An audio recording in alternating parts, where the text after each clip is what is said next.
Hello there, ladies and gentlemen, and welcome once again to another episode of The Cider Drinker. Now, before I actually get on with today's review, I have to give a couple of shout-outs to a couple of guys, namely Clayton Maxwell and Joe Haines, because they're the guys that actually requested me to do this cider. In fact, Clayton requested it quite a while ago. Now, it might take me a while to get a hold of these ciders for you guys, but I always try and hold up my end of the bargain for you. So, today's cider is from Sainsbury's, and it is their English Vintage Cider, coming in this massive bottle. So, before we go ahead and get on with the tasting, let me give you the lowdown on Sainsbury's English Vintage Cider. Sainsbury's English Vintage Cider is available in the 750ml glass bottles, which at the time of this recording is the only way you can buy it too. The alcohol percent is 7.2% ABV, so definitely a high ABV vintage cider we have here. On the front of the bottle it says it's apparently a medium dry tasting cider, and do you know what? Despite the size of the bottle, I actually got this for £2, which considering the size is pretty bloody cheap. So here's hoping the taste doesn't match the price. Now I actually had to go a little bit further afield because my local Sainsbury's doesn't actually stock this cider, surprisingly. I had to go to a much bigger one about, well, 7 or 8 miles away from where I am, but they actually stocked it, thankfully, so here it is in all its 750ml glory. So let's see, on the front of the bottle it says English apples pressed with quality. And it's got a little bit of tasting notes on the bottom here, medium dry and fruity. Kind of a generic description there, but let's see if it says anything else on the back. Sainsbury's, origin Herefordshire, England, taste medium dry and fruity, with served chilled on its own or delicious when accompanied with food, especially cheeses and meat dishes. And here we go, it's produced and bottled in the UK by Henry Weston and Sons, which, well, if you don't know who Henry Weston's cider company is, then you don't really like ciders that much, which, you know, begs the question as to why you're actually watching these videos. But them and Thatcher's, you know, they're pretty much well known, so the fact that this is actually produced by them actually gets my hopes up a little bit that it's going to be pretty damn good. Anyway, it says, I mean, look at all this gumph on the back here. Look at all of it. I mean, sometimes you can have too much gumph on the cider bottle, you know, you kind of get a bit bored reading it, but I'll do it so you don't have to. Full, rich cider apple fruit style with a touch of refreshing astringency. English vintage cider is made at Henry Weston & Sons, a family-run company based in rural Herefordshire. It is made from selected top-quality cider apples harvested in a single year's crop, as most vintage ciders actually are. Free from artificial colours and sweeteners, always a good sign. It is fermented and fully matured in old oak vats for up to 6 months, where it develops its superb rich character and flavour. And naturally it contains sulfites and suitable for vegetarians and vegans. But, notice something? Yes, fat ladies can actually drink this, my goodness me. By the way, that's not me being offensive, that's me doing a little in-joke, because most other ciders have like the, you know, no pregnant women should be allowed to drink this. Little in-joke there, I'm not actually that offensive. Anyway, let's crack on with the review, shall we? As you can see, it's a little screw top, so no need for a bottle opener. Now, fortunately, it's just me by myself today, so I'm going to be drinking all of this by myself. So, oh well, day off tomorrow, who cares? Let's go in for the whiff. That actually does smell like a classic Henry Weston's vintage.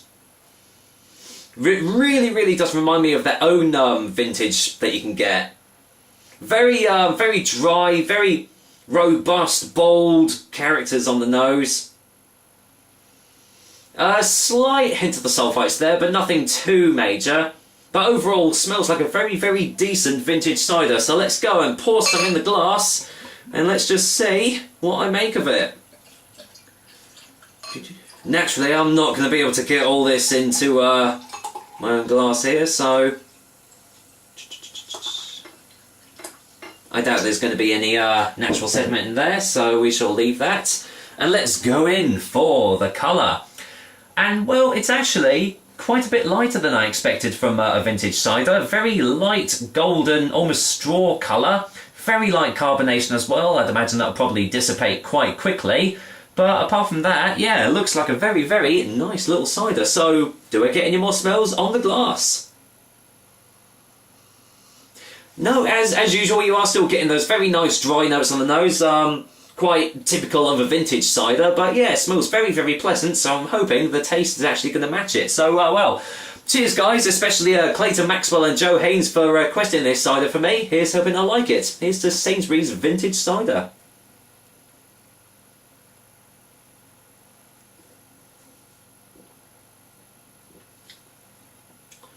Oh yeah, that is potent.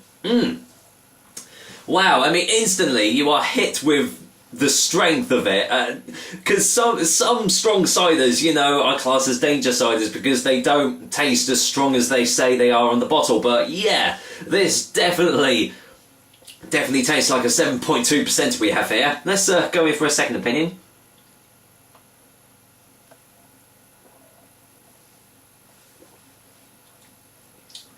Instantly hit with oak notes right off the bat on the initial taste. It's it tastes a little bit sweeter than I imagined. It's I mean, it says it's a medium dry, but I would actually probably class this more as a medium.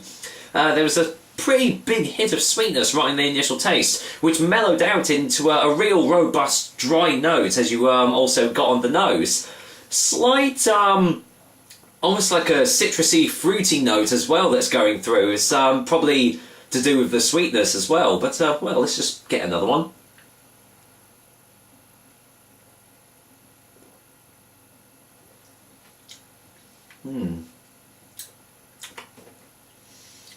Very nice, very, very nice. Nice, woody, smoky aftertaste at the back of the throat as it's going down as well. Pretty typical of a vintage cider, but you can definitely tell that this is so much more different to like Henry Weston's own vintage that they do, so it's not just a copy and paste and they've just slapped the Sainsbury's label on it. You are definitely getting a much different tasting vintage from this bottle rather than the 8.2%, the Henry Weston's vintage, so you know, it's a lot stronger as well. You can definitely sense the astringency in the taste as well. It's a little bit sharp. I'd say almost like a bittersweet apple has probably gone into the making of this cider, because as I said, there is that slight touch of sweetness as it enters your mouth. So, but yeah, I'm really liking this drink. I'm glad there's a whole 750ml bottle of it, because this isn't going to last long at all. Anyway, yeah, do you know what? I'm going to go ahead and go for a final taste before the final verdict.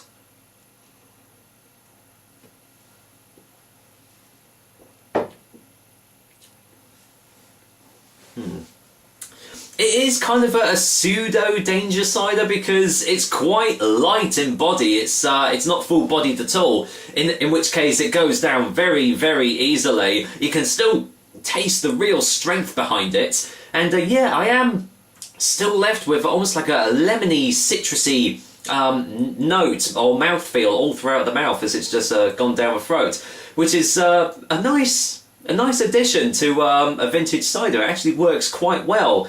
It's definitely much different tasting to the other vintages that I've had, but that does not make it a bad cider at all. Considering that you can get a 750ml bottle of this for £2, you are most definitely getting your value for money here. So, for a final verdict, Sainsbury's English Vintage Cider is going to get an 8 out of 10.